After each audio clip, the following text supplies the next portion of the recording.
we also need to remember that looking at things holistically is important because there are borders. Okay, so if you look at things just on a national basis, you ignore borders, you ignore natural systems. So water doesn't follow borders. Water does its own thing.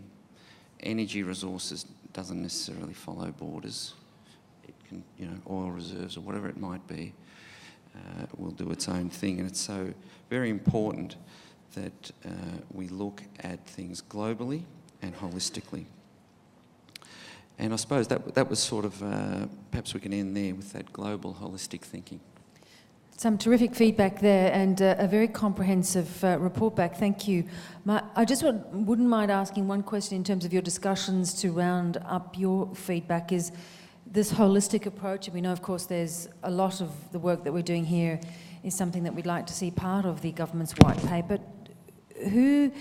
Was there any discussion around who should be taking responsibility for this holistic approach, connecting all these dots? Well, there was a lot of discussion about the need for leadership.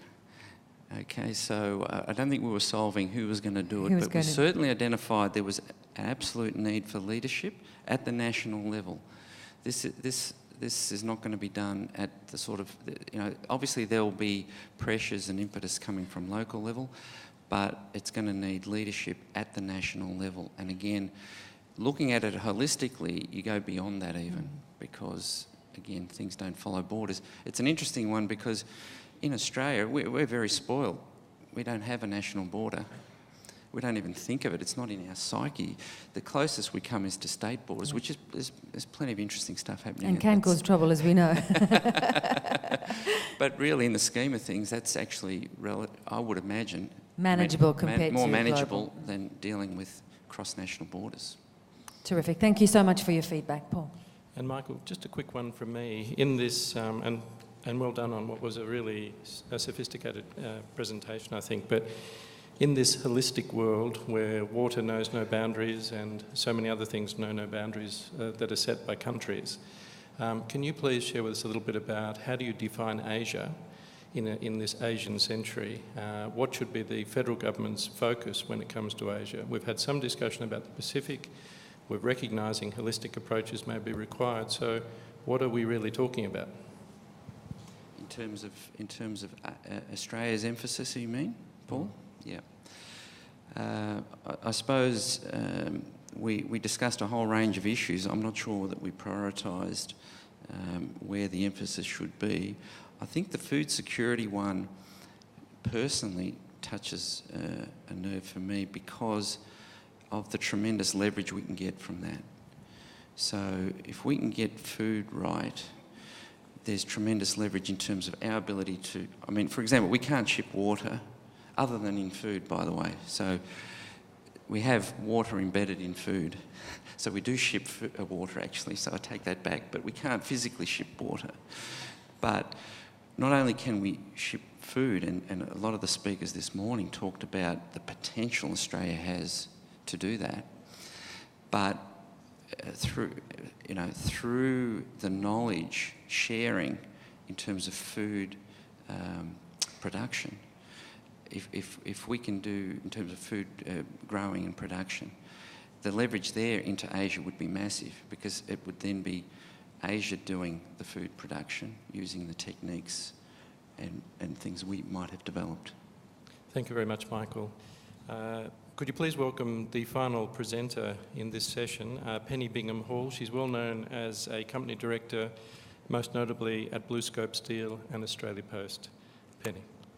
Thanks, Paul. Well, lucky last. I hope I'm not going to be too repetitive because there are some common themes, obviously, in the three sort of topics we tried to synthesise it down to that we really talked a lot about was education, no surprises there, the nature of our engagement, which is probably the one that I'd say got the most run, and the last one was leadership, which we've just been talking about. So On the education side, though, perhaps a slightly different twist to what we've already talked about was there was very much a thought of that we perhaps have been addressing education in the wrong way, that we've been looking at the importance of it from an economic point and driving revenue for universities, but we should really be looking at what it is that we've got to offer to the region rather than what we can get from education.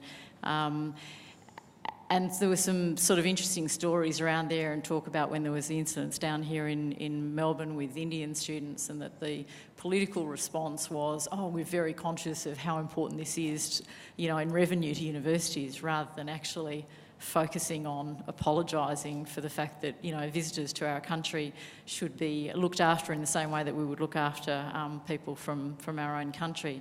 So it was a very interesting discussion about being a good neighbour and revisiting the idea of, do we need some sort of new Colombo scheme? And I know that was something that Ken Henry brought up this morning too, about what is it that we're doing differently. And I think that was the tenor of the discussion that we had, that we really needed to think about what we offer, and that we should actually be offering education to those who can't afford it in the region, rather than just trying to derive revenue from the wealthy in the region. In terms of the nature of our engagement, we had a very interesting discussion on this, and a lot of great stories actually about embracing, and I guess the importance of embracing Asian cultures in plural, and some nice stories about the fact that we in Australia actually have a fantastic history of engagement, particularly when you go back to the goldfields, even to Anzac. Some lovely stories about some of the expressions we have, like fair dinkum, or where the name Farlap came from, and that they actually both had Chinese or Anglo-Chinese origins. So some nice discussions about that. And I think one of the big issues was, how do we confront the challenge of cultural engagement rather than just economic, and that it takes a lot of time and effort to really understand the different cultures, the importance of things like sport, the importance of youth, which goes us back to education as well. And even someone managed to pull out the terms of reference to the white paper to say that cultural was actually the last point on it, and that it had a very much more economic theme than cultural theme. And the last one on leadership was something that we felt really wasn't discussed this morning very much, that it's the key enabler of our engagement, and that we really needed to bring the community along with us. And I think everyone took note a little of what Arthur Sinodina said about his recent visit in the country, that not all of the community is perhaps on the same wavelength, that foreign investment and a greater engagement with Asia was something that they welcomed. So it really will take some good community leadership at a political level, but from business leaders and other people, to make sure that we do bring the community along with it. We also had an interesting sort of related discussion there about recognising our strengths and our differences, and about what our endowments were, what were the things that we thought were good about our own culture, and how we then deal with that in our engagement with Asia.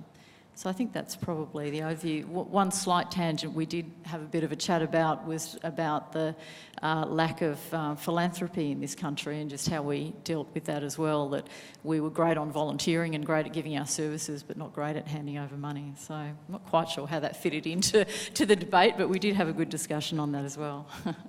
Thanks. I really like the discussion your groups had on education. So what do we have to offer rather than what can we get? When you did discuss what do we have on offer, were there suggestions coming forward on how we would prioritise or identify what we're good at right now?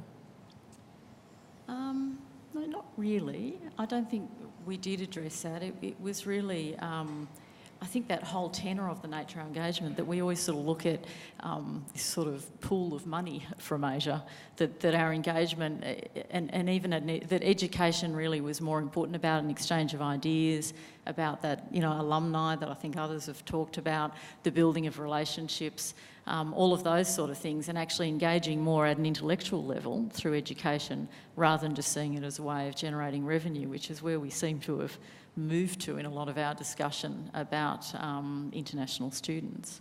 So it was more along those sort of lines, rather than where we had particular strengths in education. And I think one of the things on that did come up was the fact that our education system is slipping behind some of our Asian neighbours, and that real debate about do we have more to offer, when I guess we've been reading in the papers recently that Singapore and Hong Kong and some of our neighbours in Asia have better education results than we have.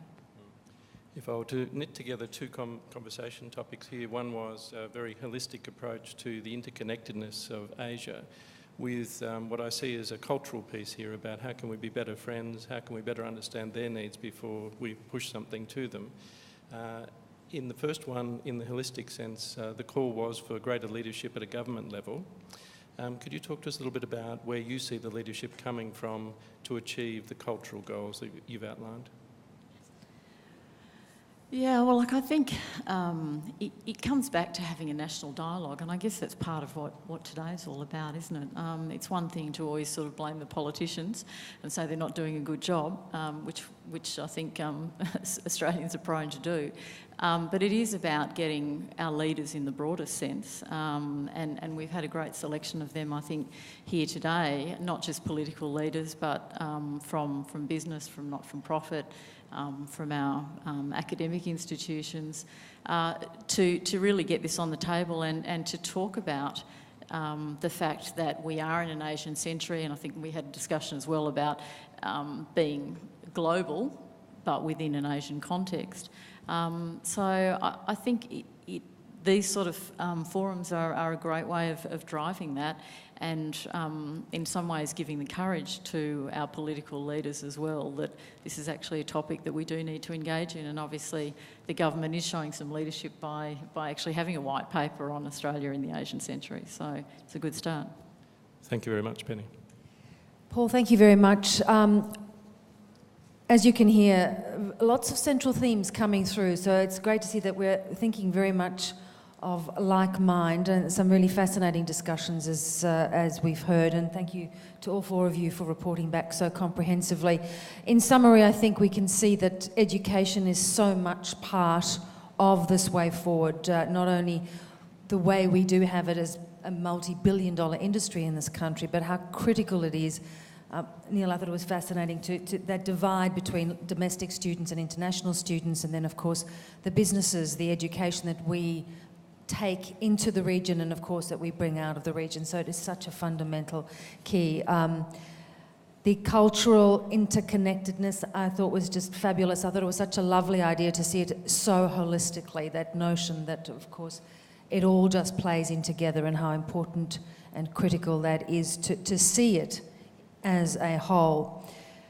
Cristina, your thoughts and coming from your session about where Australia positions itself, is it just regionally, is it just global, is it a bilateral relationship, a multilateral relationship, and how critical it is for us to learn about how to partner smartly and well. And that finally leads into that all-important leadership, which this session has been so much all about, this whole summit.